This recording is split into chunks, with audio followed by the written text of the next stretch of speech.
Somos la iglesia de Cristo y queremos serle fiel. Cuando su alma se sienta triste y angustiada hasta la muerte y se sienta abandonado como el Señor Jesús, no habéis podido velar conmigo ni una hora en el momento que más lo necesitaba. Aquellos en quienes Él confió lo que le estaba pasando, se durmieron. Eso puede pasar con nosotros entre los hermanos. Bueno, ¿qué hizo Jesús? Ofreció ruegos y súplicas con gran clamor. ¿Se acuerdan allá en Lucas 22? Cuando Él se retiró como a un tiro de tierra a cierta distancia y puesto de rodillas, oraba más intensamente y era su sudor como grandes gotas de sangre que caían hasta la tierra. ¿Y qué decía Jesús? Ofreciendo ruegos y súplicas con gran clamor y lágrimas al que le podía librar de la muerte. Padre, si quieres, pasa de mí esta copa. Porque Dios podía librarlo de esa copa, de morir así, de experimentar el abandono de Dios. Pero no se haga mi voluntad, no se haga como yo quiero, sino como tú quieres. ¿Y qué sucede? ¿Qué respuesta le dio Dios? En medio de su propia crisis, Dios envió un ángel para fortalecerlo. Y así, una vez fortalecido, el Señor estaba listo para ir a la cruz. Dios lo escuchó, hermano. Cuando usted se siente afectado por crisis, sea Dios el primero que sepa de parte de usted. No es que Él no lo sabe, Dios sabe, hermano, ya desde la eternidad. Dios siempre ha sabido todo lo que Él ha decidido permitir que le ocurra a usted hasta el día de hoy, y lo que Él tiene planeado para que le ocurra a usted en los años que vienen mientras usted esté con vida. Usted y yo ni siquiera sabemos lo que Dios tiene preparado para permitirnos después que termine este culto. Por eso, hermano, sea Dios el primero que sepa de parte de usted. Cuando usted entra en una crisis difícil, no acuda ni siquiera a su esposa o a su esposo o a un hijo. No busque al evangelista o a los líderes de la iglesia. No busque a los hermanos primero. Dele el privilegio a Dios de ser el primero al que usted acuda. Dice el Salmo 62, en Dios solamente está acallada mi alma. De Él viene mi salvación. Él solamente es mi roca y mi refugio. No resbalaré. Sea Dios el primero a quien usted acude para decirle: Señor, me está pasando algo terrible. Estoy angustiado en extremo y quiero que usted sea el primero a quien yo acuda a decirle lo que me está pasando. ¿Por qué digo esto? Porque la tendencia de nosotros, hermanos, cuando nos viene una cosa dura, es querer correr a los hermanos. Alguien debe saber esto. Es natural. Pero Dios dice que Él es el primero a quien debemos acudir. Clama a mí. Él debe ser el primero. Amén, hermanos. ¿Cuántos tienen ese hábito? Hermanos, hermanas, acostúmbrense a eso.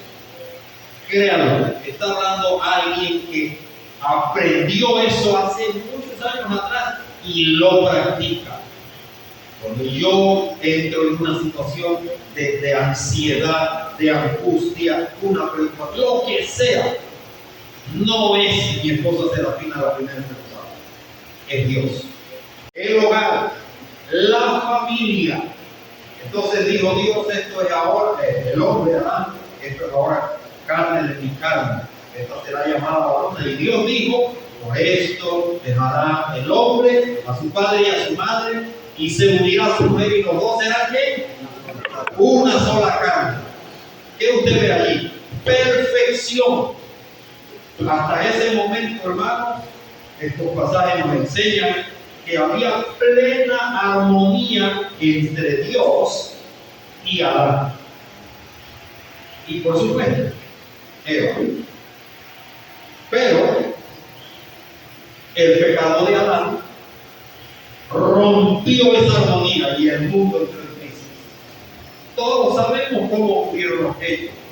Por eso dice Romanos 5:12, el pecado entró en el mundo por un hombre y por el pecado entró la muerte.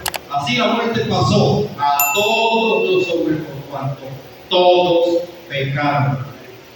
Usted que nos visita esta noche, tenemos que decirle, el principal problema que usted tiene con Dios es el pecado que lo separa a usted de Él.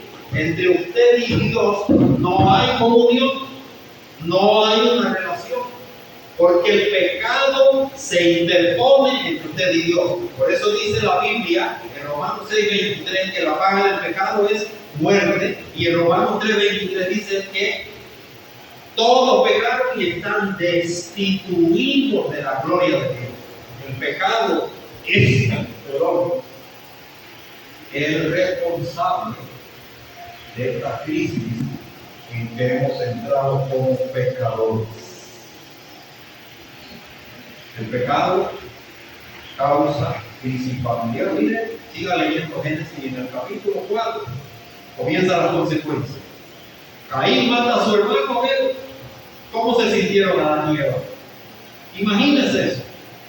Luego Dios confronta a Caín y Caín, en vez de arrepentirse, se ensoberbece contra Dios y Dios lo echa.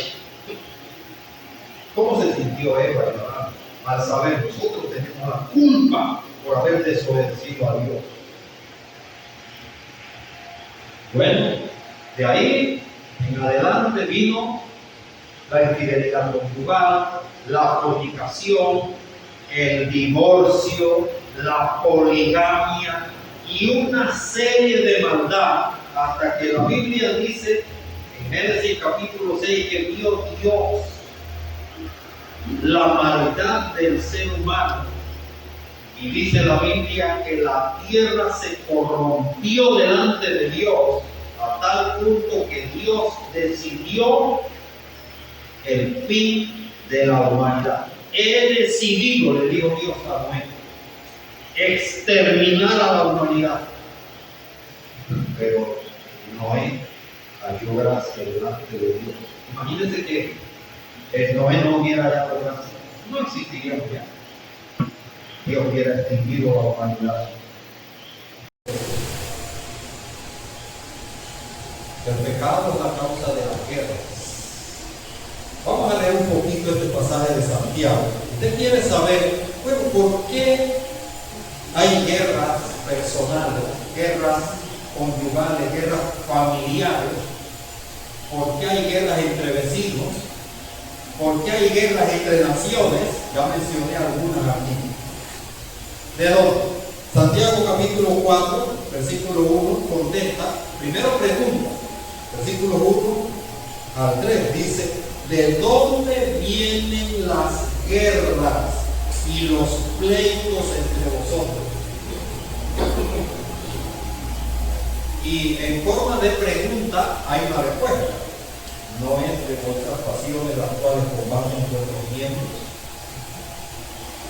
Codiciáis y no tenéis, matáis y hacéis de envidia y no podéis alcanzar, combatís y lucháis, pero no tenéis lo que deseáis, porque no pedís, pedís y no recibís, porque pedís mal para gastar en vuestro deleite. Entonces ahí están las causas de la guerra, son esas. Y todas detrás de eso, el pecado. Bueno, vamos a pasar a la tercera parte. Aquí empieza una buena noticia, hermano. Y usted que nos visita también. Es que, hermano, en la Biblia Dios así enseña a nosotros. Primero nos enseña la mala noticia, la crisis que ha causado el pecado, para que entendamos que es necesario que Dios intervenga. Si Dios no interviene, hermanos, nosotros viviremos en crisis permanente y finalmente seremos condenados al infierno de fuego. Pero aquí viene la buena noticia y es que Dios ha intervenido en la crisis. ¿Dónde está Dios? Ahora no solo está sentado en su trono de gloria, sino que Él decidió desde la eternidad intervenir en este mundo. Dios vino a este mundo en la persona de su Hijo Jesucristo a darle solución total y definitiva a todas las crisis. Y empezando por la principal, la crisis del pecado. Según a los Corintios, en el capítulo 5, según a los Corintios capítulo 5, leemos así, versículos 18 y 19. Nosotros sabemos que Jesús vino al mundo. 1 Timoteo 1:15 dice que Cristo Jesús vino al mundo para salvar a los pecadores, de los cuales yo soy el primero. Y este pasaje dice, y todo esto proviene de Dios. ¿Ves quién intervino? Proviene de Dios, quien nos reconcilió consigo mismo por Cristo y nos dio el ministerio de la reconciliación, que Dios estaba en Cristo reconciliando consigo al mundo, no tomándoles en cuenta a los hombres sus pecados, y nos dio a nosotros la palabra de la reconciliación. Dios intervino en este mundo enviando a su único Hijo, porque de tal manera amó Dios al mundo que ha dado a su único Hijo para que todo aquel que en Él cree no se pierda, sino que tenga vida eterna. Cristo es la solución de Dios para la crisis del pecado, y una vez que Cristo soluciona la crisis del pecado, Él es capaz de solucionar todas las demás crisis que el pecado ha causado en nuestra vida. Las que ya mencioné, llámese crisis personales, crisis conyugales, crisis familiares, crisis políticas, económicas, crisis de guerras entre naciones. ¿Cuándo llegará a su fin el conflicto entre los israelíes y los palestinos, los árabes? Todos los países árabes. ¿No ven cómo las naciones han fracasado? Y miren cómo está ahora, peor todavía. Todos los esfuerzos que las Naciones Unidas, Estados Unidos, la Liga Árabe, todo eso ha fracasado. ¿Por qué? Porque no confían en Dios y no han puesto esos esfuerzos en las manos de Dios. Y claro, básicamente porque rechazan a Cristo, rechazan el mensaje, y por eso van a permanecer en guerra hasta que Jesús venga, o hasta que decidan aceptar a Cristo Jesús como su Salvador y Señor. Créalo, el hombre fracasa porque no quiere el plan de Dios para arreglar la crisis. Hermano, la crisis que hay ahora mismo en el mundo, por culpa de la soberbia de este que tomó posesión en Estados Unidos, y que nosotros los panameños estamos ahora mismo bajo amenaza, ¿cómo se debe enfrentar? No como el gobierno lo está haciendo. En la mano de nosotros está la solución. Tenemos que orar. 1 Timoteo capítulo 2 así nos lo dice, que debemos orar por todos los hombres para que vivamos quieta y reposadamente en toda piedad y honestidad. Hermanos cristianos, miembros de la iglesia del Señor, tomen en serio lo que está pasando. Esas amenazas no son simples palabras. Si usted no se ha interesado en lo que está pasando, porque estamos entrando en una crisis con el país que se llama Estados Unidos, esto nos afecta a todos, hermanos. Mire que no hay trabajo suficiente para la juventud. ¿Cuántas personas desempleadas? El cristiano tiene que preocuparse por eso. Y debemos orar a Dios para que nos libre a este país de esta crisis artística.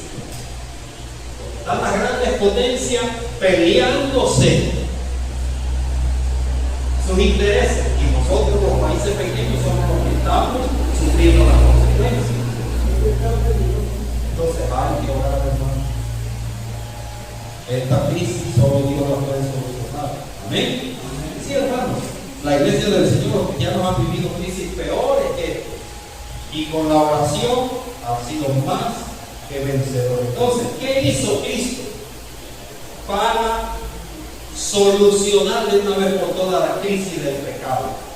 Bueno, la Biblia dice que Él se hizo hombre. Juan capítulo 1, versículo 1, dice que en el principio era el Verbo, y el Verbo era con Dios, y el Verbo era Dios. Y aquel Verbo fue hecho carne, dice Juan, y vimos su gloria, gloria como del unigénito del Padre, lleno de gracia y de verdad. Él se hizo hombre. Y la buena noticia para todos los pecadores es que en la cruz del Calvario, el Hijo de Dios se entregó a morir, fue crucificado, tomó los pecados de todos nosotros, los llevó en su cuerpo sobre la cruz, recibió el castigo que nosotros merecemos, el castigo que el pecado merece.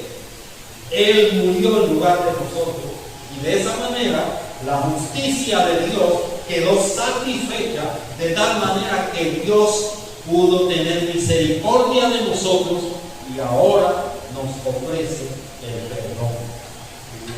Esa es la buena noticia del Evangelio.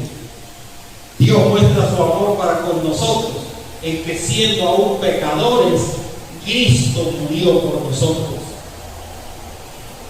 Amigo que nos visita, nosotros no le ofrecemos y no tenemos un mensaje más importante y mejor para ofrecerle a usted que este mensaje. Cristo murió por usted, fue sepultado, resucitó al tercer día, envió a predicar este mensaje por todo el mundo, a toda criatura. Dijo: el que creyere y fuere bautizado será salvo, mas el que no creyere será condenado. Y luego ascendió al cielo, está sentado a la diestra de Dios, y allí está esperando la respuesta suya. Usted ha escuchado en su casa, de su propia esposa, quizás de los hijos suyos, de los miembros de la iglesia en Sansón, o aquí de los hermanos de la iglesia aquí en Betendí. Muchas veces usted ha escuchado este mensaje.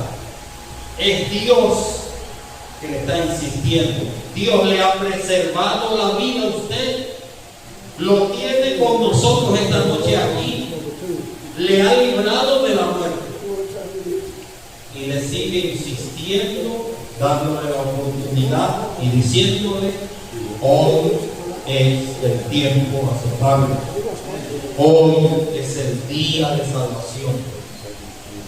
¿Qué espera usted para tomar su decisión?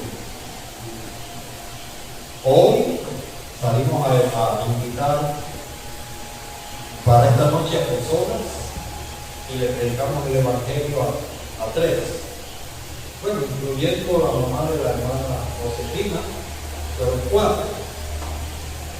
Y creo que ellos están a un paso de su decisión, pero no vinieron.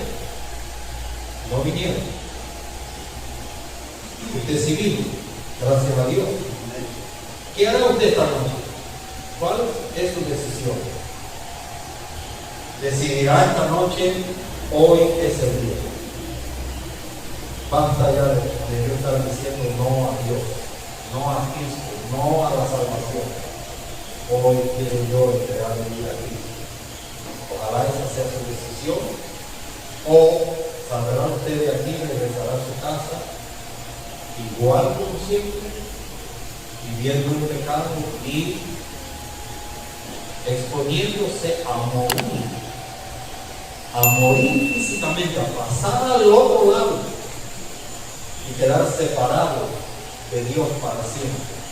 Ojalá que no sea así.